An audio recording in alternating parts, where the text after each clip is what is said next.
Hello and welcome to In Pursuit of.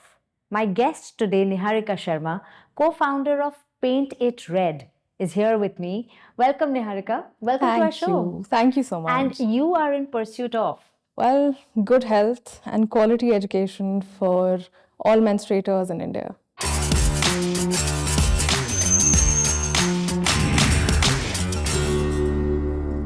Niharika, if you were to describe your organization to me, what would you tell me? To put it very simply, we teach with the aim of achieving good health outcomes. A major hurdle in India in the lives of menstruators is a very natural body function, which is bleeding every month. So we go, we teach, give them the skills that they need, and empower them with that knowledge so that they may move on in life, make informed decisions, use the tools to, use the correct products, what works the best for them, and lead healthy lives. But that's a really hard thing to achieve because there's so much taboo around the topic and even among women. Yeah. Not just among men. What does impact look like? Impact to us is a multitude of things. It's not just, hey, you've gone from being a non-pad user to a pad user or a pad user to a cup user. We are looking at how well do you understand, what menstrual health actually is. How are you able to actually use the structures that are available to you, like water, soap, nutrition, doctors, to your own gain. And then at the end of the day, how are you able to, manage pain? Are you able to understand how to dispose of the products? Are you able to move forward and not really, pass down the biases that were passed down to you? Our approach with every single group is very different, and therefore the impact that we're looking for is very different. So with the youngest of the lot, we are looking at basic introductions, wanting them to understand their body, getting them prepared. With the 14 to 18 year adolescents, we are wanting them to have safe behaviors, build habits, and with older women, we are wanting them to have these lifelong habits that will also make sure that they are able to fall pregnant when they want to, and they aren't suffering from things like infections or any other such health issues that might not allow them to do so. What does your program look like, and is it specifically for the rural women or is it for both rural and urban women, and where all are you working right now? We're working across 10 states with a focus on our 4 core states. Our work started in Bengal, so that's where we primarily are, Uttarakhand, NCR, and Tamil Nadu.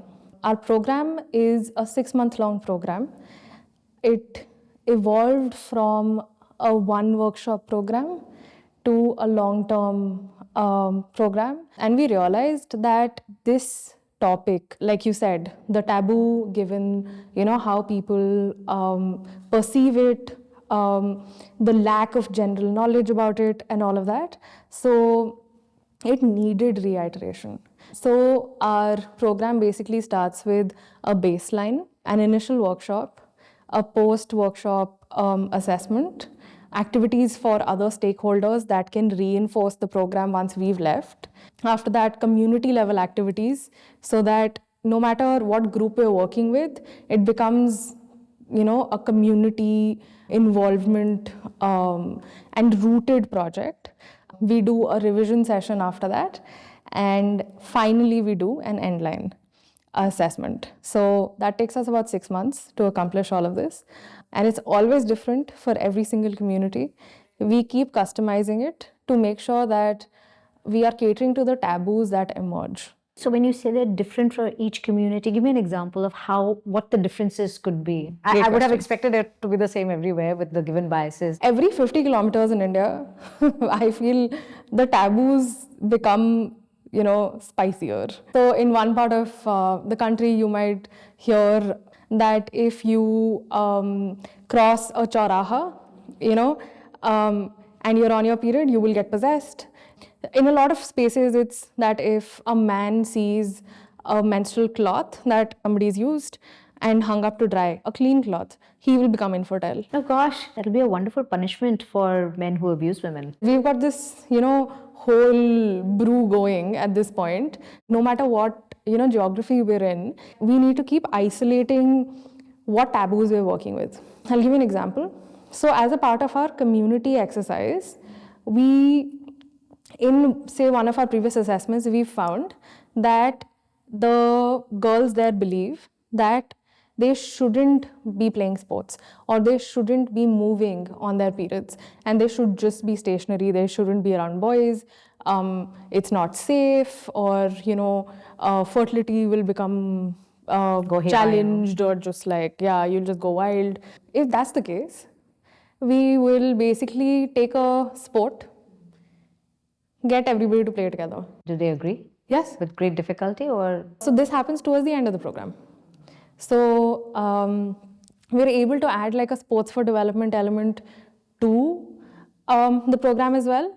It gets movement in, it breaks the taboo, it gets the community together, kids are able to play together, and it's worked for us because we've taken 4 to 5 months to just get them on board, to get them to understand how maybe these belief systems and values came about, how maybe, society has changed, how maybe we don't need to hold on to the things that we've held on to for so long. Finally getting them to a point of saying, hey, would you be interested in doing an activity which you otherwise wouldn't have done?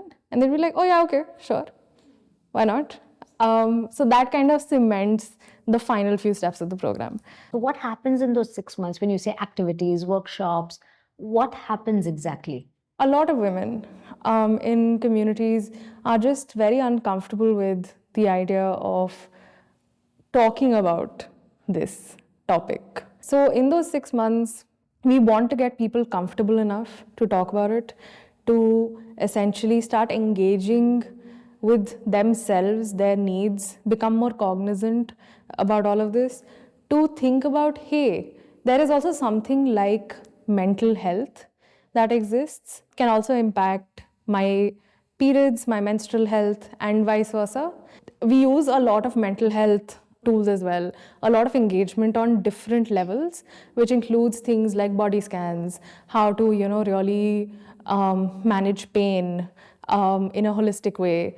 And so everything from your dadima ke nuske to scientific proven techniques, everything just sort of comes together. We worked with a somatic therapist to like really put in all of that knowledge into our program. That's really hard, and to get, and that also means that to talk to each woman and to, it must be quite tiring. It must take a toll on you. As they say in the social sector, that's where the actual beneficiary stories matter. That's where those looking at people not as just a statistic, but as people, that sense of sonder, like really makes things worth it.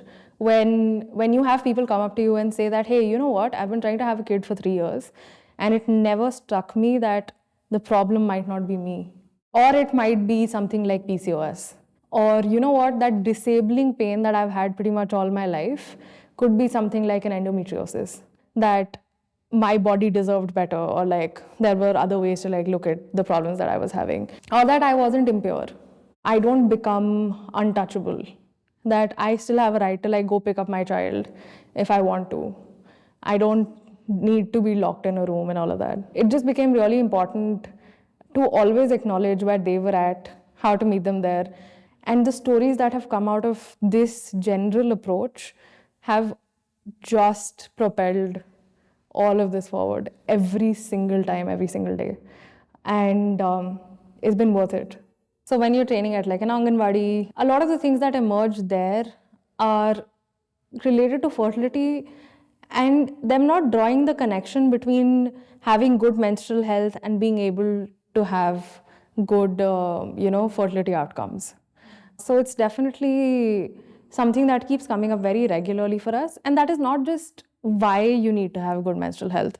Any specific beneficiary example which you have, like, something that happened over 6 months? like a really prestigious school here in Gurgaon. A child of about 14 years, a recent menstruator, said that her mother told her that she shouldn't be washing her hair, or she shouldn't be eating any curd, or eating any khatta food, or taking a bath during her periods. So the child would be unbathed for 5 to 6 days. And after the session, she realized, and she came up to me and said that I did not know that this was something that I was meant to be maintaining. My mother doesn't let me. Maybe she also doesn't know. My gosh. To me, it's truly shocking that even in, prestigious schools, there are children whose parents don't know this. But tell me, so what made you start this? Painted Red actually started with Ananya Chacharya. She is the founder, and I obviously joined in the journey a little bit later. But for her, the experience started with a personal story that was rooted in traveling through Bihar. Her period started, and for about 250 kilometers, she did not find a single pad. She reached a village, and there they put her in one of those period huts that they have, absolutely dilapidated, and said that you stay here, you change here. And this is how things are meant to be when you're here, right? That's basically what changed her life, or like at least her perspective. After that, my personal journey when it comes to being in menstrual health started back in my college days. Over the next basically 8 years that followed, I stayed in the sector, worked with state governments, worked with jails, and designed different interventions. And in 2022, decided to join Ananya at Painted Red. Nice. So, what's your vision for this? We work slow. We take our time. We aren't in a rush. In the next 3 years, we hope that we will be working with about 1 lakh people, rural, semi-rural areas, and besides that, we want to work with about 10 lakh students and educators online, which we are achieving through a learning management system. What we realized was that there are a lot of great strides being made in terms of education. We need to look at holistic education in a way that also teaches students about their bodies. We acknowledge that we can't be everywhere, and that is where the LMS comes in, especially with urban groups and students where structures are available and they have the infrastructure to engage. So there are a lot of government institutions that have enabled that. There are a lot of non-government institutions that have enabled that. That's where we hope the LMS will come in. We will use it as a training tool for teachers and for students between the ages of obviously the segments that I had mentioned earlier. What is the one unique challenge that you guys face as an organization, which other organizations may not face? So we work on a taboo. And that taboo also extends to funders. Are you kidding me? Funders are, I feel like, of a lot of different types, and some definitely do understand. Institutional funders are usually on board. However, when it comes to HNIs, our work becomes harder for people to grasp, harder for people to get on board with, essentially, because they might have their own biases. They feel, hey, you know what? I feel like you need to be a more product-oriented organization instead of more, behavior change oriented. So it's definitely challenging to motivate a funder to give to a cause such as this, because they're coming in with their own structures, and we might just not fit into one for them. Institutional funders have always been kind, And we were also very grateful to receive, fellowship funding from Harvard recently. Oh, wow. And Congratulations. thank you. As my co-founder Ananya. Co-founder. Yeah, Ananya is there, and she's worked really hard at it. And it's been all thanks to her being able to, bring that in for us. So, Niharika, it was really nice to know about your organization and what it does. Thank you so much for sharing so much with us. On that note, I leave you to think about what Niharika shared here, and we'll meet you again next week on In Pursuit of.